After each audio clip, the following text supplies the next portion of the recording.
Now today we will start our constitutional lecture with the discussion on the legislature of union, and we will compare it with the legislature of the state. So let us see what the legislature of the union shall be called. Answer is, the legislature of the union is called parliament. Article 79 very expressly says that there shall be a parliament for the union, which shall consist of president and two houses, to be known respectively as council of states and the house of people.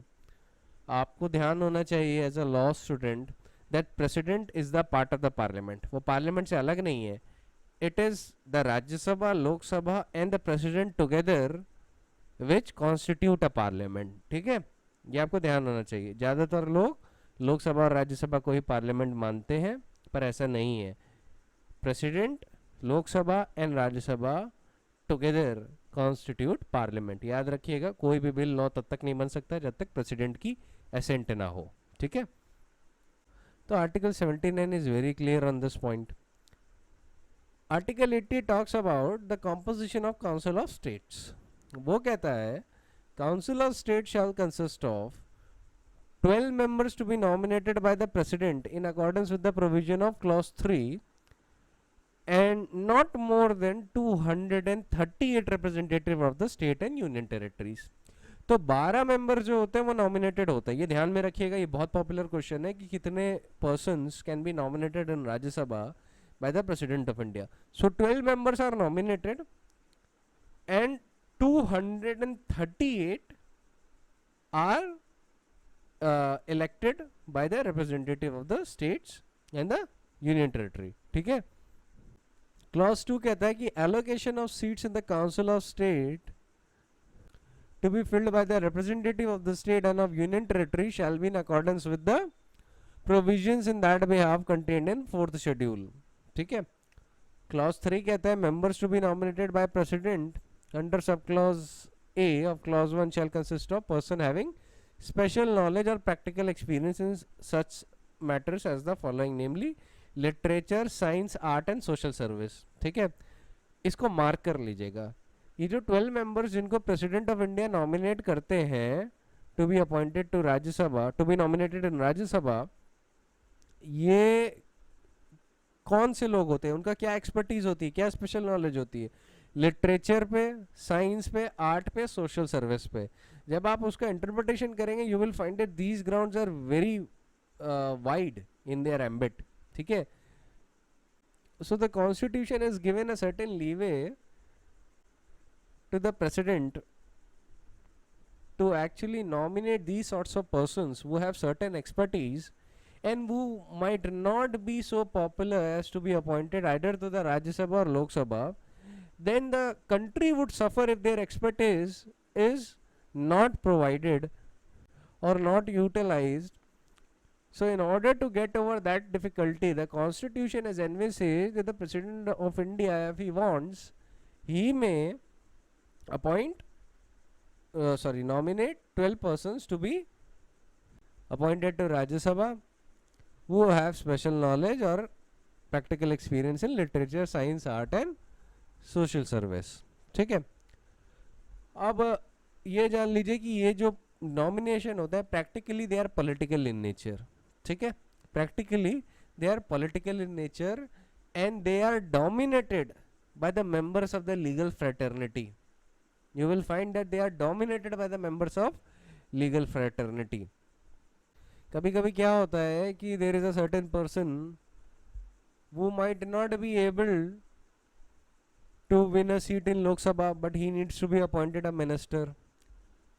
अब मान लीजिए 12 members में से एक की जगह खाली है, तो council of minister president of India को एडवाइस करते हैं कि आप इनको ना नॉमिनेट कर दीजिए, तो ये बन जाएंगे मेंबर ऑफ राज्यसभा. और जैसे ही मेंबर ऑफ राज्यसभा बन जाएंगे तो अब इनको मिनिस्टर बनाया जा सकता है without that limit of 6 months.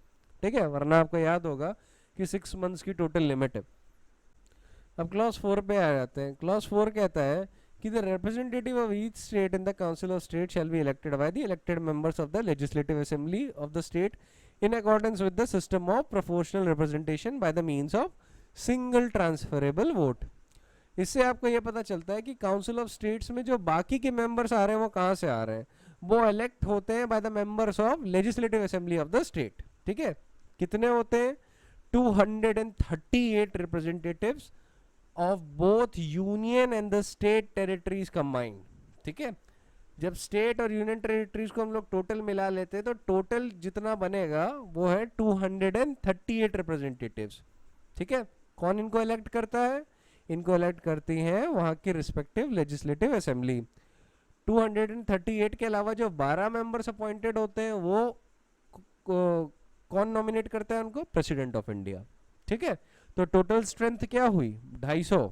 ठीक है, so the upper limit, the maximum amount of members that राज्य सभा कैन हैव इज 250। ठीक है, अब क्लॉज 5 कहता है the representatives of union territories in the council of state shall be chosen in such a manner as the Parliament may by law prescribe. Then we come on article 81. It talks about the composition of the House of People. It says, subject to the provisions of Article 331 of the House of People shall consist of not more than 530 members chosen by direct elections from the territorial constituencies in the state and not more than 20 members to represent the union territories chosen in such manner as Parliament by law provide. तो article 81 के हिसाब से हमें total 500 members मिलते हैं, but आपने एक line पढ़ी, it says subject to the provisions of article 331। तो आर्टिकल 331 क्या कहता है, वो आर्टिकल सिंपली इतनी सी बात करता है कि अगर प्रेसिडेंट ऑफ इंडिया को लगता है कि any member of Anglo Indian community is not adequately represented in the house of people, then he may nominate not more than 2 members of that community to the house of people. ठीक है, यहाँ पे भी nomination का है, लेकिन कब, जब प्रेसिडेंट ऑफ इंडिया को लगता है कि a member of Anglo Indian community is not adequately represented. तो जो थियोरेटिकल लिमिट ऑफ लोकसभा बताई जाती है, थियोरेटिकल लिमिट, जब हम आर्टिकल 331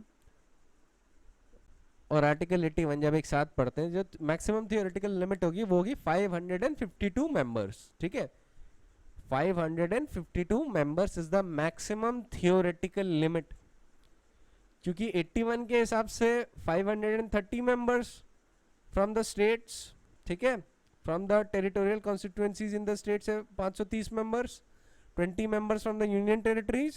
ठीक है, कितना हो गया 500, क्या कहते हैं, ये हो गया अराउंड आपका 550। फिर अगर हम मान लें कि उसके बाद भी members of Anglo Indian community represented नहीं है और प्रेसिडेंट ने अपनी पावर आर्टिकल 331 में एक्सरसाइज कर दी, what would happen, we will get 2 extra members. तो theoretical limit is 552। Clause 2 is not that important आपको, लेकिन एक रीडिंग करनी होगी, मतलब from the point of view of the lecture is not that important, क्योंकि इसमें कुछ थियोरेटिकली एक्सप्लेन करने को नहीं है आपको।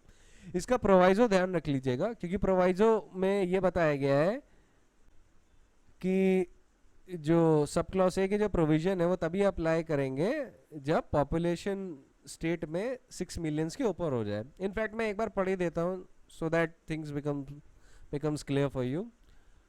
It reads, clause 2 of article 81 reads that for the purpose of subclause A of clause 1A, there shall be allotted to each state a number of seats in the House of People in such manner that the ratio between the number and the population of the state is, so far as practicable, the same for all states. And B, each state shall be divided into territorial constituencies in such a manner that the ratio between the population of each constituency and the number of seats allotted to it is, so far as practicable, same throughout the state.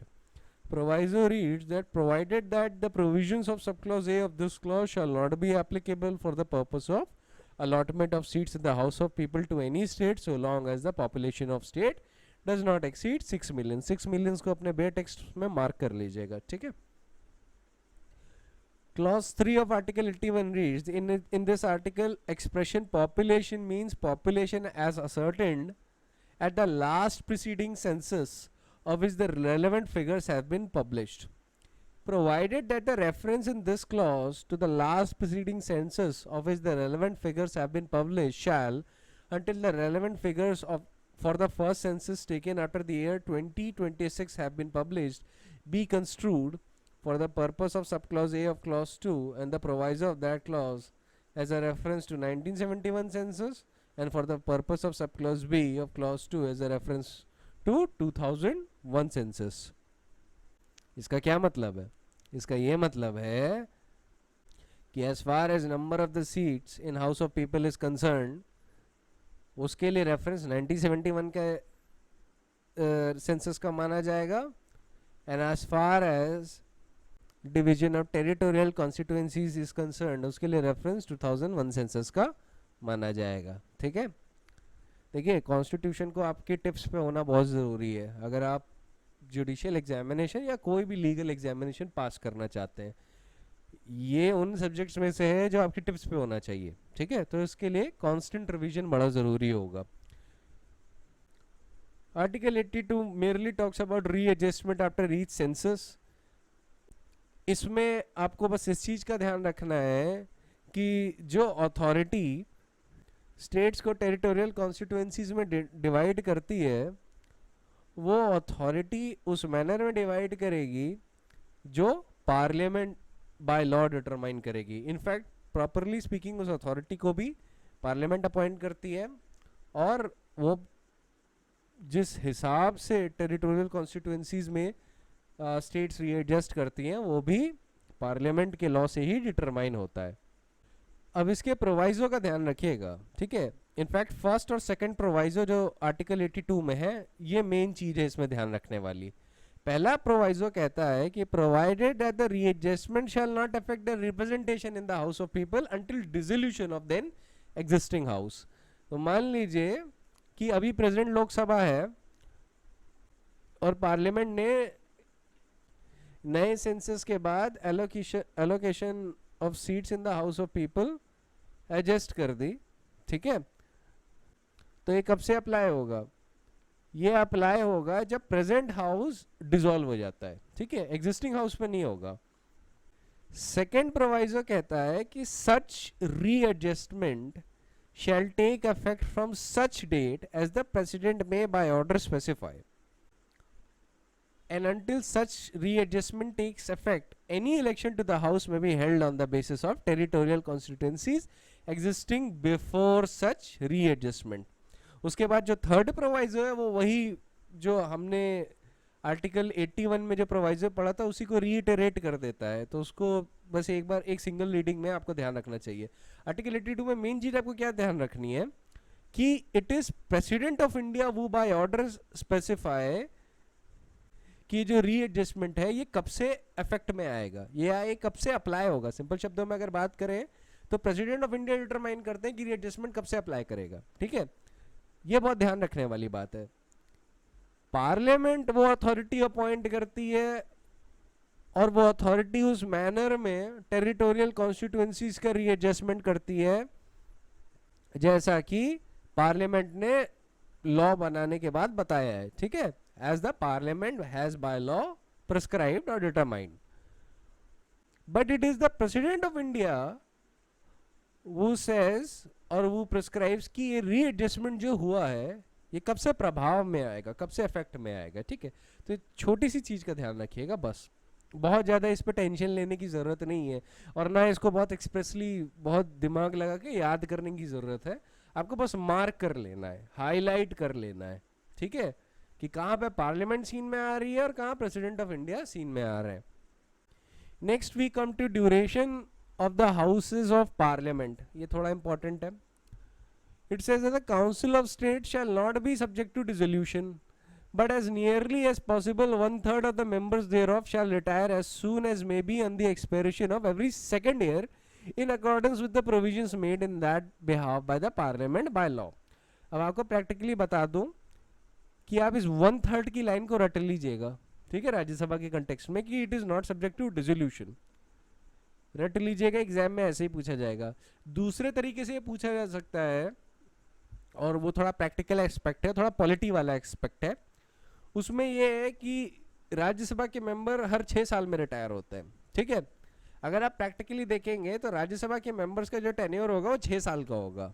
ठीक है, तो आप इस बात पे confuse मत हो जाइएगा कि मान लीजिए आपके ऑप्शंस में 1/3 की लाइन अगर मिसिंग है और 6 साल की लाइन लिखी है तो वो 6 साल वाली लाइन ही है, लेकिन अगर कहीं 1/3 लिखा है, ये लाइन लिखी है कि as nearly as possible 1/3 of the members shall retire on the expiration of every second years, तो ऑब्जेक्टिव टाइप में ये सबसे करेक्ट ऑप्शन होगा। ठीक है, अगर ये वाली लाइन मिसिंग है और उसके अलावा लिखा है कि members of the Rajya Sabha retire every 6th year, तो बेसिकली एग्जामिनर आपसे प्रैक्टिकल पॉलिटी के एस्पेक्ट पे सवाल पूछ रहा है।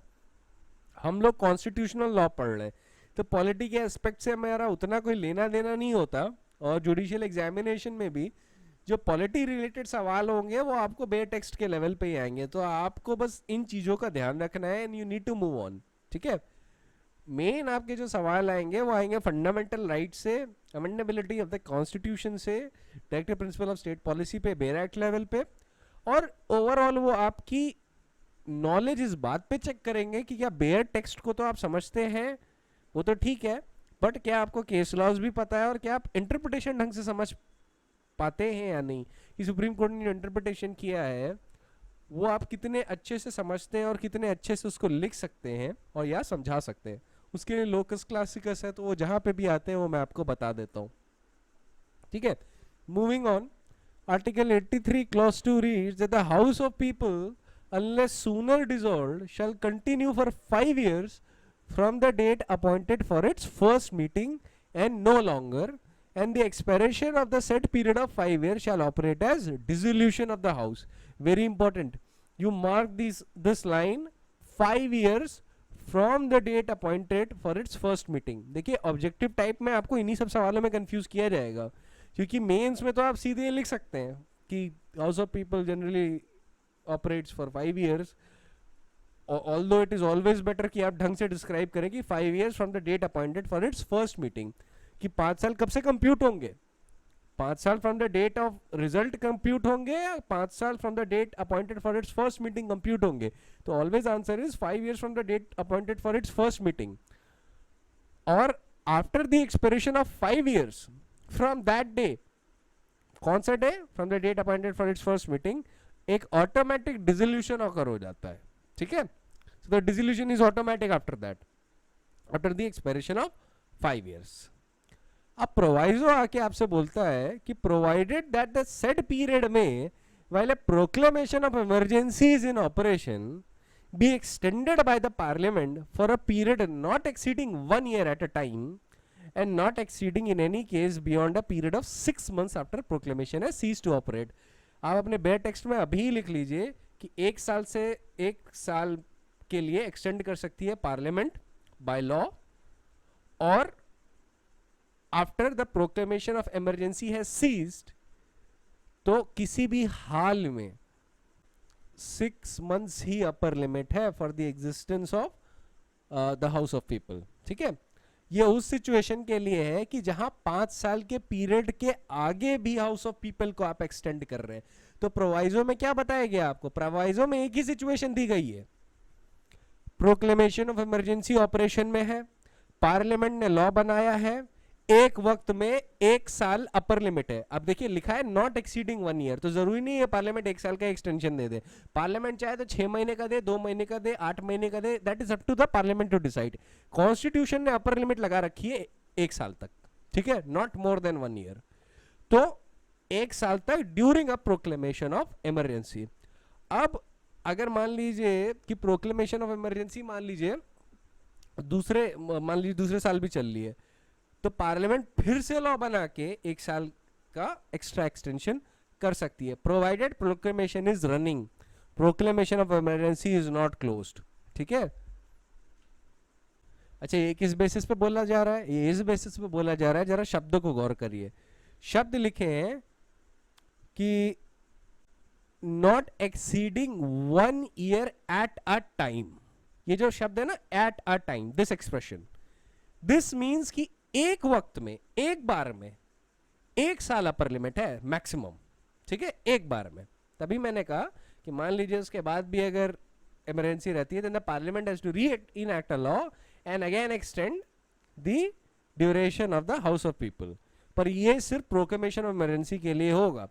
अब मान लीजिए इमरजेंसी सीज कर गई, ठीक है, अब ऑपरेट नहीं कर रही, तो इन एनी केस 6 महीने से ज्यादा फिर हाउस ऑफ पीपल एग्जिस्टेंस में नहीं रह सकता, प्रोवाइडेड कि 5 साल एक्सपायर कर चुके हैं। ठीक है, ये सिर्फ उस सिचुएशन के लिए है जहां पे 5 साल एक्सपायर कर चुके हैं और house of people is about to be automatically dissolved. ठीक है, तो प्रोक्लेमेशन ऑफ इमरजेंसी जब ऑपरेशन में आ जाती है तो पार्लियामेंट बाय लॉ एक वक्त में 1 साल का मैक्सिमम एक्सटेंशन दे सकता है, और जब प्रोक्लेमेशन ऑफ इमरजेंसी सीज हो जाती है तो अपर लिमिट है 6 मंथ्स, जिसके beyond house of people would not exist, मतलब इट वुड डिसॉल्व। मतलब practically speaking house of people तो रहता है, उसके जो मेंबर्स होते हैं वो चले जाते हैं, तो उससे जो एक्सप्रेशन यूज होता है कि house of people is dissolve. तो याद रखिएगा, house of people is subject to dissolution while council of states is not subject to dissolution। ठीक है, ये एक्सप्रेशन आपको ऐसे ही पूछा जाएगा, याद रखिएगा क्या, house of people is subject to dissolution and council of states is not subject to dissolution. However, it is not an absolute truth that house of people has to mandatorily be dissolved at the expiration of 5 years from the date appointed for its first meeting। ठीक है, it is not an absolute truth, it is a general rule, and the constitution under article 83 clause 2's proviso provides an exception to that rule, that when a proclamation of emergency is in operation, then the parliament may by law extend for a period not exceeding 1 year at a time and not exceeding in any case beyond a period of 6 months the duration of the parliament after the proclamation has ceased to operate। ठीक है, ये याद रखिएगा। तो कभी भी अगर आप एग्जाम में ऑब्जेक्टिव टाइप में ये सवाल आपको ना ऑब्जेक्टिव टाइप में ही सबसे ज़्यादा बॉदर करेंगे, वहीं पे कंफ्यूज हो जाएंगे। याद रखिएगा, ऑब्जेक्टिव टाइप में फेल कर गए तो मींस लिखने का मौका नहीं दिया जाएगा, चाहे जितना अच्छा आता हो। तो उसमें कभी कभी ऐसे एक्सप्रेशंस आते हैं कि choose which of one of the following is incorrect. ठीक है, अब उसमें ये एक एक्सप्रेशन लिखा होगा कि house of people has to dissolve at the expiration of 5 years and its duration cannot be extended under any circumstance। अगर ऐसी कोई लाइन लिख के आ जाए तो आप ये समझ लीजिए कि ये गलत है, क्योंकि प्रोवाइजो खुद बताता है कि प्रोक्लेमेशन ऑफ इमरजेंसी के दौरान जो ड्यूरेशन है एक्सटेंड किया जा सकता है। ठीक है, पर जनरल रूल क्या है, जनरल रूल ये है कि House of People continues for the period of 5 years from the date appointed for its first meeting, and after the expiration of 5 years automatic dissolution of the house occurs। ठीक है, ये बात याद रखिएगा। Article 84 कहता है, मतलब it talks about the qualification of the members of the parliament। It says that the person shall not be qualified to be chosen to fill a seat in the parliament unless he is a citizen of India and makes and subscribes before some person authorized in this behalf by the election commission an oath or affirmation according to the form set out for the purpose in third schedule। B is in the case of a seat in the council of states not less than 30 years of age, and in case of a seat in house of people not less than 25 years of age। तो ये mark कर लीजिएगा, राज्यसभा के लिए minimum age क्या है 30 years और लोकसभा के लिए मिनिमम एज क्या है 25 साल। ठीक है, एंड क्लॉज सी क्या है, possesses such other qualification as may be prescribed in that behalf by or under any law made by parliament। इसके लिए कौन सा लॉ बनाया पार्लियामेंट ने, रिप्रेजेंटेशंस ऑफ पीपल एक्ट। ठीक है, आर्टिकल 85 देखिए, sessions of the parliament, prorogation and dissolution. It says the president shall from time to time summon each house of the parliament to meet at such time and place as he thinks fit, but 6 months shall not intervene between its last sitting in one session and date appointed for its first sitting in next session। The maximum limit आपको ये पता हो जानी चाहिए कि the maximum limit जो 2 sessions के बीच हो सकती है of the houses of parliament is 6 months। ठीक है, मार्क कर लीजिएगा 6 months।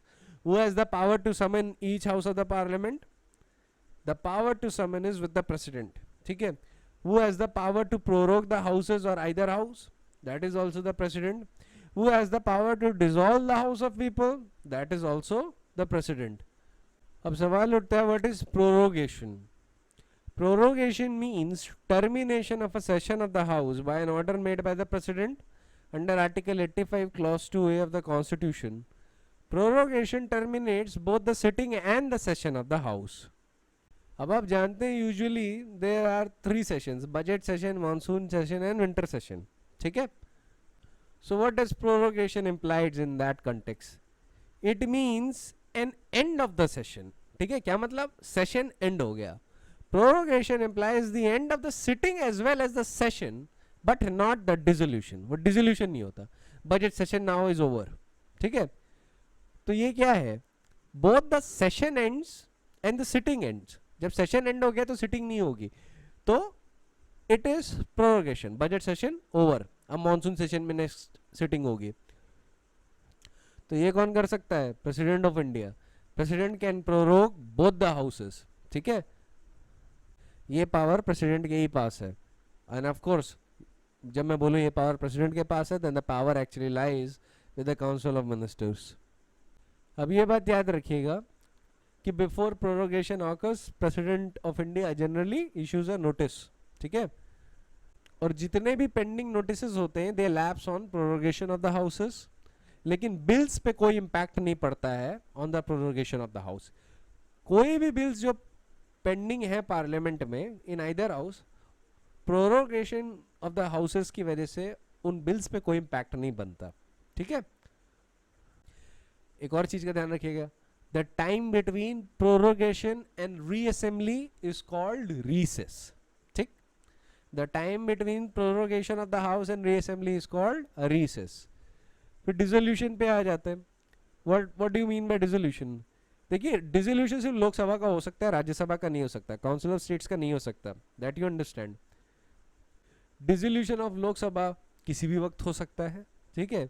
अगर काउंसिल ऑफ मिनिस्टर एडवाइस करें, बट यूजुअली वो नहीं होता. यूजुअली जो नॉर्मल सेंस में हमें डिसोल्यूशन समझना चाहिए, हालांकि प्रेसिडेंट कर सकते हैं. प्रेसिडेंट के अलावा जब 5 इयर्स का पीरियड खत्म हो जाता है तो ऑटोमेटिकली डिसोल्यूशन हो जाता है, वो ऑटोमेटिक डिसोल्यूशन माना जाता है. But always remember that the president of India has the power to dissolve the Lok Sabha if he so wants. So what do we understand by the term dissolution? See, dissolution terminates the life of the house. ठीक है. अब वो जो house है, it has been dissolved, अब वो existence में नहीं है. अब री इलेक्शन होगा तब उसके मेंबर्स आएंगे. जब लोकसभा डिसॉल्व हो जाती है तो जितने भी business including bills, motion, resolutions, notices, petition etcetera जो भी पेंडिंग है उसके सामने या उसकी कमिटीज के सामने वो लैप्स कर जाएंगे. ठीक है. ये एक बहुत ही इंपॉर्टेंट फीचर है इसका. इस पर एक छोटी सी टेक्निकलिटी है. टेक्निकलिटी ये है कि bill should have been originated in the Lok Sabha itself. ठीक है. वो अभी आगे आएंगे तो हम आपको समझ में आएगा जब मैं बताऊंगा कि लेजिस्लेटिव मैटर्स डील कैसे होता है. अभी के लिए बस इतना ध्यान रखिएगा, it is only the president of India who has the power to dissolve the Lok Sabha. ठीक है. ध्यान रखिएगा, दोनों हाउसेस नहीं डिसॉल्व हो सकते, सिर्फ लोकसभा ही डिसॉल्व हो सकती है. राज्यसभा का एक फिक्स टेन्योर होता है, it is not subject to dissolution. उसके मेंबर्स प्रैक्टिकली स्पीकिंग 6 साल के लिए रहते हैं. तो एज ए जुडिशियल एस्पिरेंट आपको किस चीज का ध्यान रखना है? आपको बस इस चीज का ध्यान रखना है कि सवाल ऐसा आ सकता है, who has the power to prorogue the houses. तो उसमें आ सकता है president, speaker, both, none of the above, ऐसे सवाल आ सकते हैं. तो ऐसी सिचुएशन में याद रखिएगा the power lies with the president. ठीक है. लेकिन एडजर्नमेंट की पावर किसके पास होती है? एडजर्नमेंट की, सेशन को एडजर्न करने की पावर या मीटिंग को एडजर्न करने की पावर किसके पास होती है? ये होती है स्पीकर या presiding officer of the house के पास. ठीक है. मान लीजिए एक पर्टिकुलर डे पे कोरम नहीं है. ठीक है. तो the presiding officer can adjourn the meeting or a sitting of the house till they have the sufficient forum, sorry the sufficient quorum. ठीक है. तो एडजर्नमेंट की पावर रहती है प्रिसाइडिंग ऑफिसर के पास. प्रोरोगेशन की, डिसोल्यूशन की, समनिंग की, ये पावर है प्रेसिडेंट ऑफ इंडिया के पास. ठीक है. मैं फिर रिइटरेट कर देता हूँ, प्रोरोगेशन क्या करता है, it implies the end of the sitting as well as the session, but it is not the dissolution of the house. ठीक है, प्रोरोगेशन दोनों हाउसेस का हो सकता है, डिसोल्यूशन सिर्फ लोकसभा का हो सकता है। Dissolution terminates the life of the house, prorogation ends a session. ठीक, आपको प्रैक्टिकली बस इतना ध्यान रखना है कि कौन क्या कर सकता है। Now we come to article 86।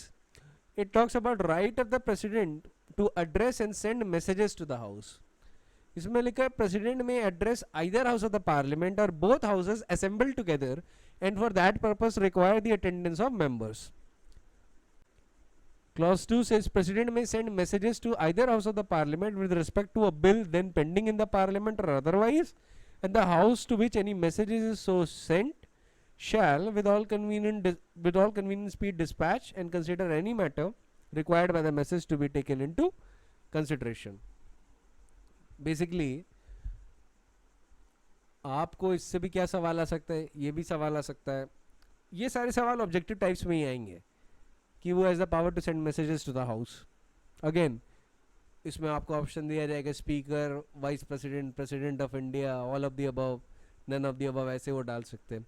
तो ऐसी सिचुएशन में याद रखिएगा it is the president of India. ठीक है, तो आर्टिकल 85 और 86 प्राइमरली ऑब्जेक्टिव टाइप सवालों के लिए ज़्यादा इंपॉर्टेंट है और उस सेंस में आपको दिमाग में रखना चाहिए।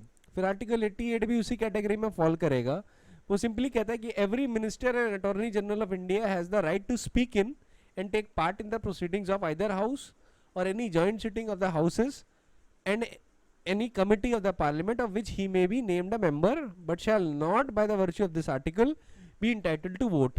तो बेसिकली आर्टिकल 88 ये बताता है कि जो भी मिनिस्टर है and it includes those ministers who have not been appointed to the either house। ठीक है, आपको पता है ना 6 महीने की लिमिट है for the purpose of appointment of a minister who is not the member of either house। look at article 75 clause 5, है ना, ये उसके लिए भी है, ये सारे मिनिस्टर्स के लिए इंक्लूडिंग दैट मिनिस्टर। तो ये मत समझिएगा वो मिनिस्टर एक्सक्लूडेड है, no he is not, he is also included and attorney general of India is also included. ठीक है, वो और अटॉर्नी जनरल पार्टिसिपेट कर सकते हैं इन आइदर हाउस और in the joint sitting of the houses. They have the right to speak in and take part in the proceedings of the either house. ठीक है, बट उनके पास क्या पावर नहीं है, they do not have the power to cast a vote. Vote करने की power नहीं है। ठीक है, वोट करने की पावर सिर्फ उन्हीं मेंबर्स को है जो हाउसेस के मेंबर्स हैं। ठीक है, अब जो मिनिस्टर्स हैं और जो अटॉर्नी जनरल हैं, they are not you know in a Puritan way considered to be the members of the house। Ministers are accountable to the house of people। House of people को accountable होते हैं, council of states को नहीं, याद रखिएगा। तो ऐसी situation में कॉन्स्टिट्यूशन कहता है कि उनके पास बोलने का भी हक होगा, वो सारी प्रोसीडिंग्स में पार्टिसिपेट भी कर सकते हैं पर वोट नहीं डाल सकते, दे कांट वोट। ठीक है, इस बात को लेके अब ध्यान रखिएगा। अभी हम यहीं तक रुक जाते हैं। ठीक है, अब हम आते हैं स्टेट्स पे, क्योंकि हम कंपैरेटिव एनालिसिस करेंगे तो आपको ज़्यादातर चीज़ें सेम मिलेंगी, आपको ज़्यादा डिफरेंस नहीं मिलेगा। आर्टिकल 168 देखिए, talks about the constitution of legislatures in the state. It says for every state there shall be the legislature which shall consist of governor and in state of Andhra Pradesh, Bihar, Madhya Pradesh, Maharashtra, Karnataka, Tamil Nadu, Telangana and Uttar Pradesh 2 houses and in other states 1 houses। ठीक है, where there are 2 houses of the legislature of the state, one shall be known as legislative council, other shall be known as legislative assembly, and where there is only 1 house it shall be known as legislative assembly।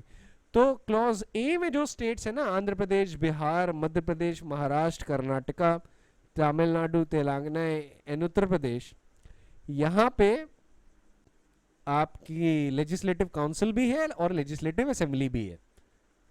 अब सवाल उठता है कि legislative council बनाए या abolish कैसे की जाए, तो इमीडिएटली नेक्स्ट आर्टिकल 169 उसको आंसर करेगा।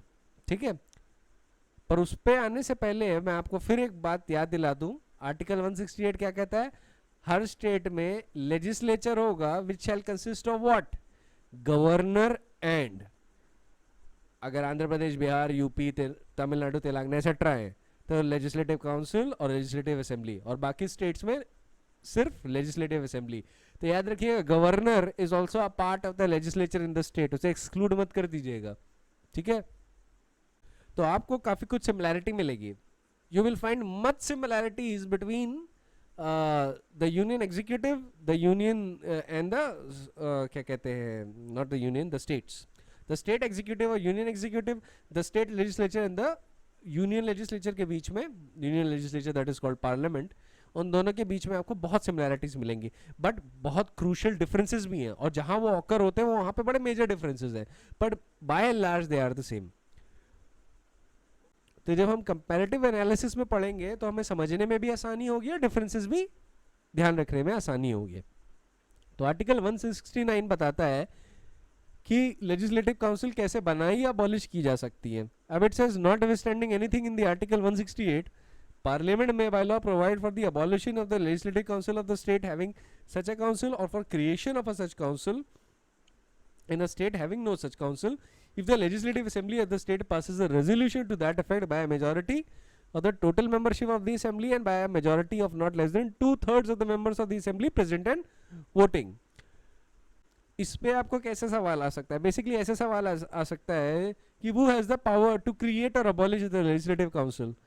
अब उसमें एक ऑप्शन ये दिया जा सकता है the legislative assembly by 2/3 majority present and voting, और पार्लियामेंट, या बोथ। तो आंसर इज बोथ, ठीक है। देखिए it is the Parliament who has the power to abolish or create a legislative council.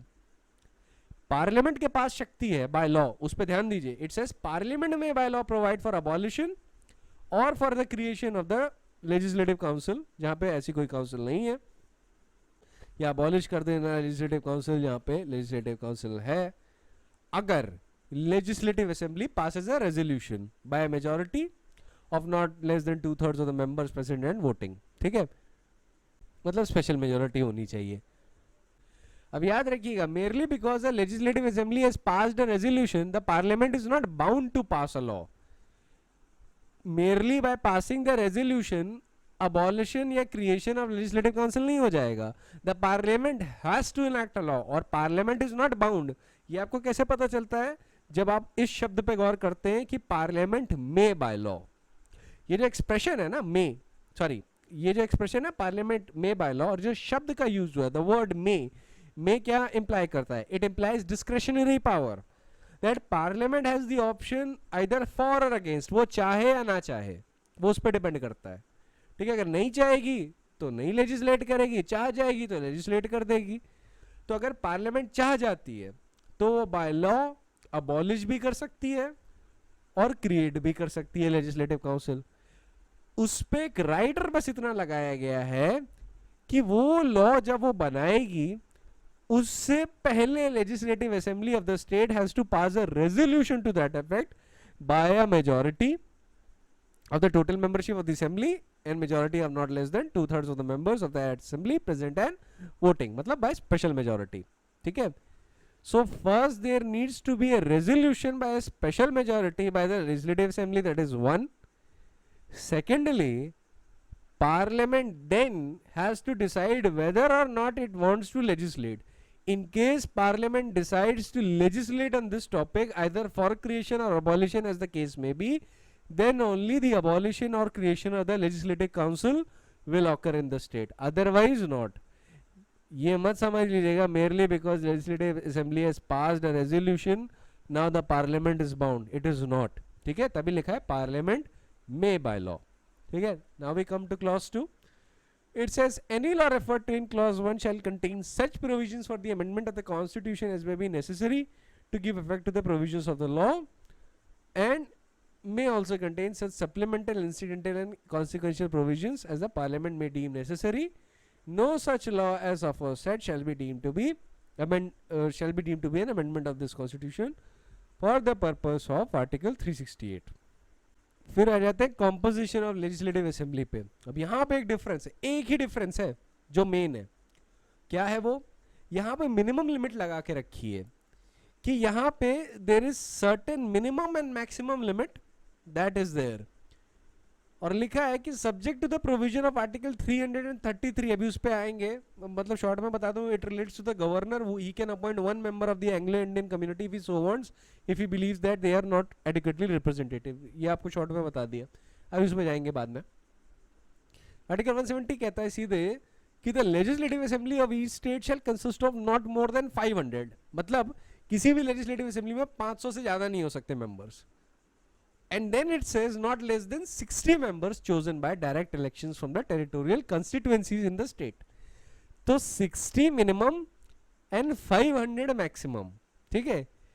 यहाँ पे जो 60 minimum है ना, that is something that you need to keep in mind, क्योंकि अभी हम देखेंगे कि legislative council अगर होती है तो उसके भी कुछ minimum number of members हैं। बाकी जब आप इस डिफरेंस का अगर आपने ध्यान रख लिया, तो जब आप बाकी के क्लॉज पढ़ेंगे तो आप देखेंगे कि there is no substantial differences between this clause on the state level which we just read on a union level, ठीक है। थोड़े बहुत माइनर डिफरेंसेस इस सेंस में कि अब वो वहाँ पे स्टेट की टेरिटोरियल कॉन्स्टिट्यूएंसीज की बात कर रहा है, अर्लियर उसमें यूनियन टेरिटरीज भी इंक्लूडेड थी जब हम पार्लियामेंट की बात कर रहे थे। बाकी आपको रीएडजस्टमेंट को लेके कब रीएडजस्ट होगा, इफेक्ट ऑफ रीएडजस्टमेंट कौन देगा, अगेन प्रेसिडेंट ऑफ इंडिया ही देंगे। हर सेंसस के बाद total number of seats in the legislative assembly and the division of the states into territorial constituency, कौन सी अथॉरिटी रीएडजस्ट करेगी और किस मैनर में, ये parliament law by law determine करेगी। रीएडजस्टमेंट का प्रभाव कब से होगा, ये प्रेसिडेंट ऑफ इंडिया डिटरमाइन करेंगे। ये हर चीज सेम है। Along with this thing also being the same कि जब तक relevant figures for the first census taken after year 2026 have been published, the total number of seats in the legislative assembly of the each state shall be construed as in accordance with the 1971 census, and the division of state into territorial constituencies may be registered on the basis of 2001 census. So not much of a difference. Same ही चीज आपने article 82 के context में पढ़ी होगी। तो आप देख रहे बाय एंड लार्ज टेक्स्ट में बड़ा डिफरेंस नहीं आ रहा, जहां पे डिफरेंस आ रहा है मैंने बता दिया। तो मैं अब थोड़ा डिफरेंस की ज्यादा बात करूंगा और बाकी चीजों की नहीं। अब आ जाते हैं कॉम्पोजिशन ऑफ लेजिस्लेटिव काउंसिल्स पे। यहाँ पे काफी डिफरेंस है। यहाँ पे जो मिनिमम नंबर ऑफ मेंबर्स हो सकते हैं जो लेजिस्लेटिव काउंसिल में हो सकते हैं वो है 40, ये मिनिमम है, और जो मैक्सिमम है वो कभी भी 1/3 of the total number of members in the legislative assembly को एक्सीड नहीं कर सकते। So what is written, it says that the total number of members in the legislative council of the state having such council shall not exceed 1/3 of the total number of the members in the legislative assembly of the state. मतलब clause 1 of article 171 talks about the maximum limit. Maximum limit क्या है, 1/3 of the members of the legislative assembly को exceed नहीं कर सकते। Minimum limit proviso बताता है, minimum limit कितनी है, 40 से कम नहीं होना चाहिए। क्लॉज 2 क्या कहता है, वो कहता है कि composition of the legislative council of the state shall be same as provided in clause 3 but it is subject to the law made by parliament. अगर पार्लियामेंट कोई ऐसा लॉ बनाती है तो, क्योंकि वो ऐसे शुरू होता है until parliament by law otherwise provides, वो ऐसे ही शुरू होगा।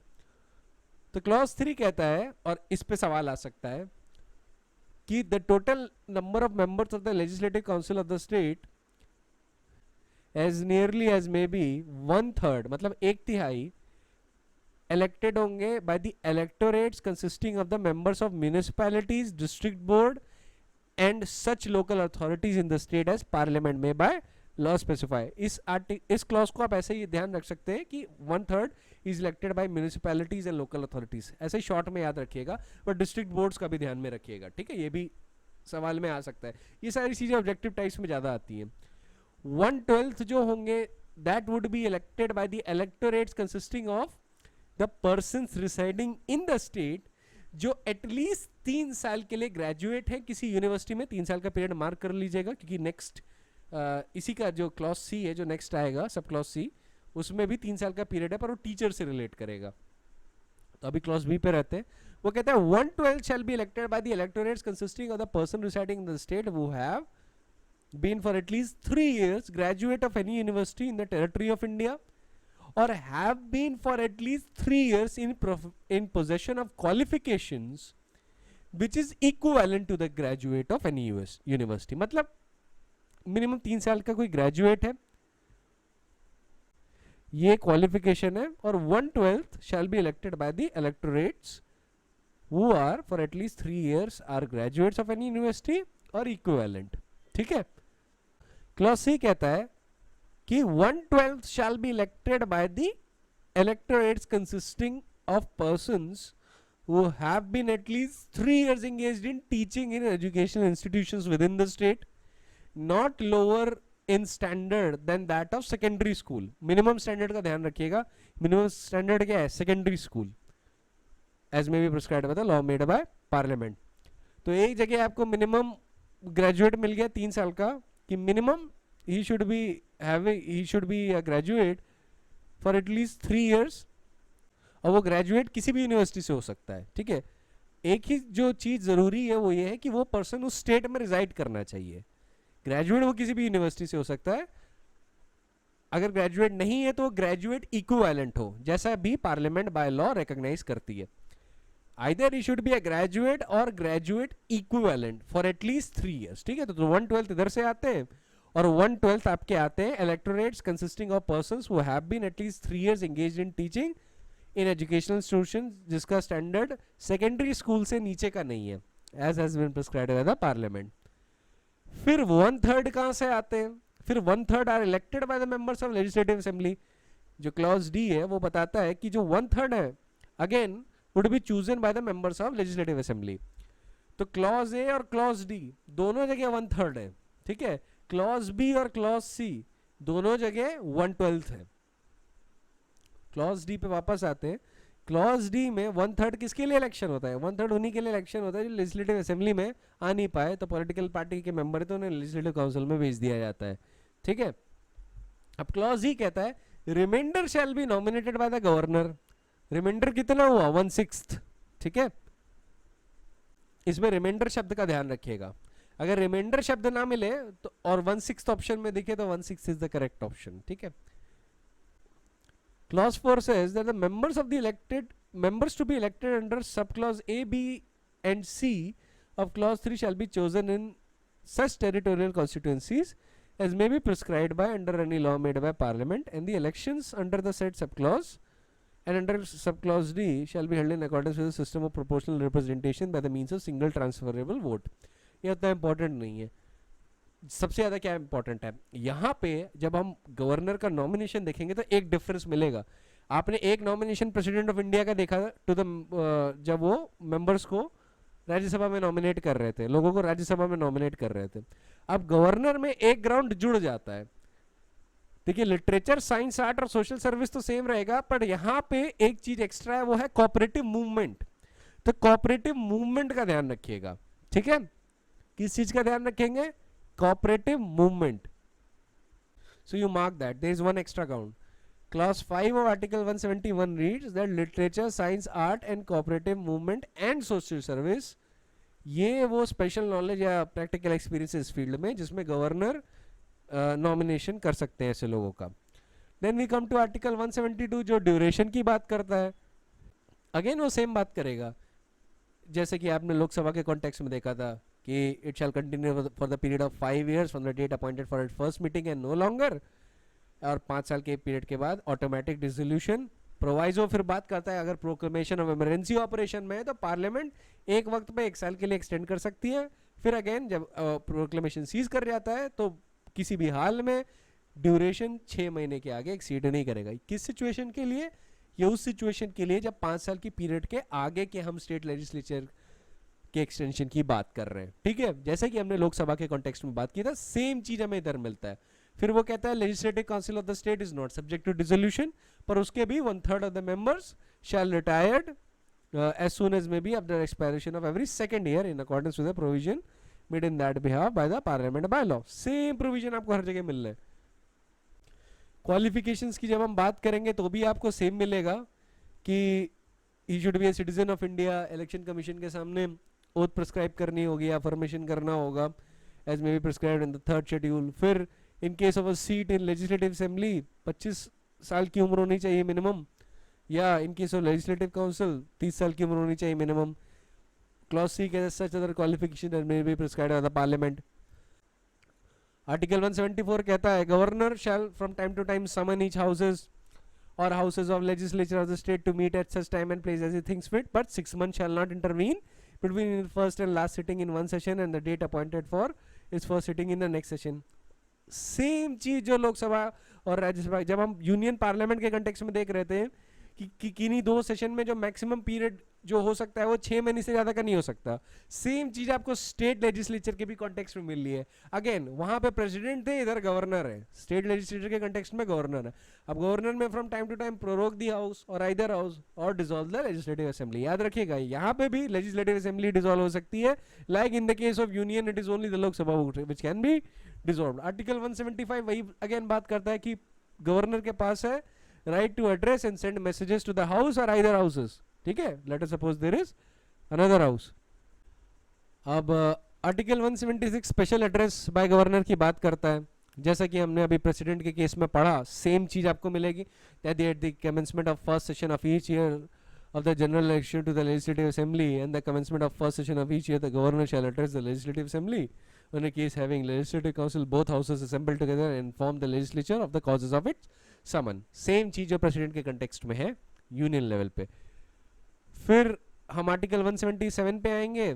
तो जैसे कि यूनियन मिनिस्टर के पास और अटॉर्नी जनरल के पास जो राइट अवेलेबल थे, वही स्टेट लेवल में स्टेट मिनिस्टर और एडवोकेट जनरल के पास सेम राइट अवेलेबल है आर्टिकल 177 में. तो आपको इस कंपैरेटिव एनालिसिस से पता चल गया कि आपने एक पोर्शन पढ़ा, डिफरेंसेस मार्क किए, और एक पार्ट पढ़ने के बाद आपका दूसरा पार्ट ऑटोमेटिकली कंप्लीट हो गया. ठीक है, तो आप ऐसे पढ़िएगा. मैं आपको एक चीज सजेस्ट करूंगा, वो ये है कि जैसे कि आपने लिखा, जैसे let's take the example of article 79, तो इसका इक्विवेलेंट आर्टिकल स्टेट में क्या है उसको उसके राइट नेक्स्ट टू लिख लीजिए. ठीक है, जिससे आपकी मेमोरी का पार्ट बन जाए. फिर आर्टिकल 80 दिख रहे हैं, तो इसका इक्विवेलेंट आर्टिकल है उधर, तो उसके कॉन्टेक्स्ट में लिख लीजिए.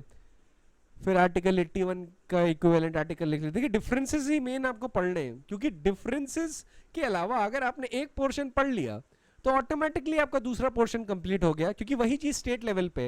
It just is about general application and awareness of the mind. ठीक है, जब तक कोई बहुत लद्दड़ नहीं है ना, उसके लिए बिल्कुल भी ये चीज दिक्कत नहीं देगी. फिर रीएडजस्टमेंट का आपने स्टेट लेवल पे इक्विवेलेंट पोर्शन मार्क कर लीजिए. तो पार्ट 5 और पार्ट 6 के को कंपैरेटिव एनालिसिस पे जब आप पढ़ेंगे ना, तो आप बहुत अच्छा परफॉर्म करेंगे. But at the same time keeping in mind the difference. जो मिनिमम लिमिट है लेजिस्लेटिव असेंबली में, मिनिमम लिमिट क्या है? मिनिमम 60 है और मैक्सिमम 500. ठीक है, वैसे ही जो आपका लेजिस्लेटिव काउंसिल है, मिनिमम क्या है?